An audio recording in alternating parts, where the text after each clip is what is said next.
खबर आ रही है कि दिल्ली हाई कोर्ट की तरफ से केंद्र सरकार को फटकार लगाई गई है और पूछा गया है कि आप इतने असंवेदनशील कैसे हो सकते हैं। हम अपनी आंखें बंद नहीं कर सकते हैं। ऑक्सीजन की कमी से लोग मर रहे हैं। दिल्ली सरकार किसी तरह की कोई बयानबाजी नहीं कर रही है। तो दिल्ली में जिस तरह के कोरोना को लेकर हालात हैं, इस वक्त अस्पताल पूरी तरह से फुल हैं, ऑक्सीजन की उपलब्धता नहीं के बराबर है, लोग दर दर भटक रहे हैं, मौतों का सिलसिला लगातार यहां पर जारी है। और अब दिल्ली हाई कोर्ट ने इस पर संज्ञान लेते हुए केंद्र सरकार को फटकार लगाई है, पूछा है कि आप इतने असंवेदनशील कैसे हो सकते हैं। और कंगना रनौत का ट्विटर अकाउंट सस्पेंड कर दिया गया है। कंगना के ट्विटर अकाउंट हमेशा के लिए बंद कर दिया गया है। कंगना रनौत का अकाउंट स्थायी रूप से सस्पेंड किया गया है। ट्विटर की पॉलिसी का बार बार उल्लंघन कंगना ने किया और एक तरह से ट्विटर अपनी तरफ से चेतावनी भी देता है, लेकिन इसके बावजूद जब ममता बनर्जी पर विवादित ट्वीट किया कंगना रनौत ने, तो इसके बाद ट्विटर ने कार्रवाई की है। बंगाल में जीत के बाद किया था ये विवादित ट्वीट और अब कंगना के ट्विटर अकाउंट को स्थायी रूप से सस्पेंड कर दिया गया है। और बात करते हैं इस्लामिक सेंटर ऑफ इंडिया के चेयरमैन मौलाना खालिद रशीद फिरंगी महली ने 7 मई को होने वाले अलविदा की नमाज को लेकर एडवाइजरी जारी की है। उन्होंने समुदाय के लोगों से कोविड गाइडलाइन के तहत अलविदा की नमाज पढ़ने की अपील की है। रमजान मुबारक का आखिरी जुम्मा यानी अलविदा की नमाज 7 मई को इंशाअल्लाह अदा की जाएगी और लेकिन इस मौके पर भी सबको कोविड प्रोटोकॉल का पूरा लिहाज रखना है।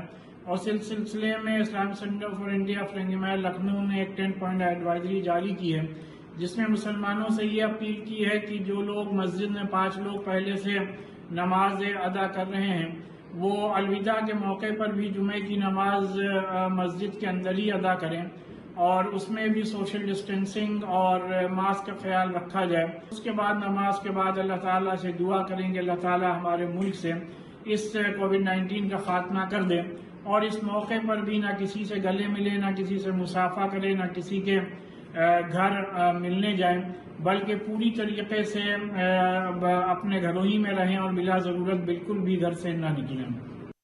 और संभल से बड़ी खबर आ रही है। यहां पर कोरोना पॉजिटिव शख्स जो है वो फल बेचता नजर आया। पॉजिटिव होने के बावजूद ये शख्स जो है वो फल बेचता नजर आया। आरोप लग रहा है दुकानदार ने मुंह पर मास्क तक नहीं लगाया। सदर कोतवाली के बरेली सराय का ये पूरा मामला है।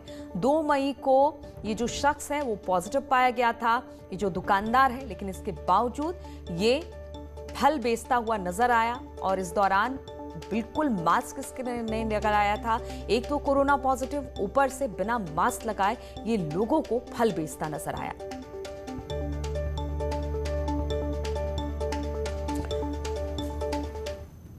और आजमगढ़ के केठे कमा ब्लॉक के पसिका गांव में 65 साल की फूलमती ने ग्राम प्रधान का चुनाव जीता। खास बात ये रही कि इन्होंने 7 युवा उम्मीदवारों को हराकर ग्राम प्रधान का चुनाव जीता। उन्होंने 43 वोट से जीत दर्ज की।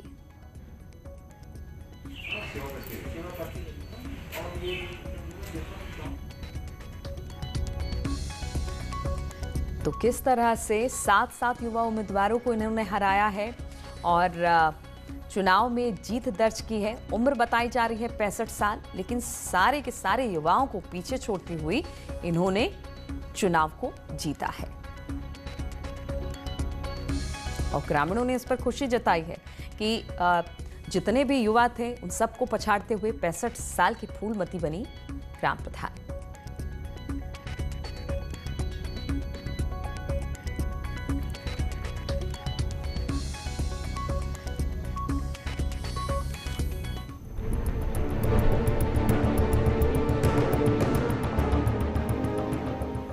बागपत में भी लॉकडाउन का मिला जुला असर देखने को मिल रहा है। हालांकि यहां पर बाजार पूरी तरह से बंद है, लेकिन कुछ लोग जरूरी काम से घरों से जरूर निकल रहे हैं। वहीं प्रशासन भी लगातार लोगों को लेकर जागरूक कर रहा है।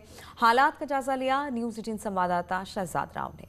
कोरोना संक्रमण की चैन तोड़ने के लिए सरकार ने लॉकडाउन बढ़ा दिया है। बागपत में लॉकडाउन का मिला जुला असर देखने को मिल रहा है। ये बागपत का बड़ौत कस्बा है जहाँ लॉकडाउन हो चुका है और आप देखिए पूरा का पूरा बाजार बंद पड़ा हुआ है। हालांकि कुछ लोग जो हैं सड़कों पर हैं, वाहन वाले लोग सड़कों पर आ रहे हैं ज़रूरी कामकाज के लिए, लेकिन पूरे बाज़ार में सन्नाटा पसरा हुआ है और लोग घरों में कैद हो गए हैं। बागपत में जो है मरीजों की संख्या रोज़ाना बढ़ रही है, उसी को लेकर जो है यहाँ पर लॉकडाउन की घोषणा की गई है। पहले वीकेंड लॉकडाउन था और उसके बाद सरकार ने लॉकडाउन और बढ़ा दिया है। ये बागपत के मेन बाज़ार की तस्वीरें हैं। जहाँ तक आप देखेंगे दुकानें बंद पड़ी हैं। हालांकि कुछ लोग सड़कों पर हैं जो ज़रूरी काम के लिए जा रहे हैं, कोई डॉक्टर के यहाँ जा रहा है, किसी को कोई अन्य ज़रूरी काम है। तो इस तरह से बागपत में लॉकडाउन का मिला जुला असर देखने को मिल रहा है। हालांकि बागपत की बड़ौत पुलिस चेकिंग अभियान भी चला रही है, मास्क के लिए भी लोगों को जागरूक कर रही है। फिलहाल जो है बागपत में लॉकडाउन का मिला जुला असर है। सैयद राव, न्यूज़ 18, बागपत।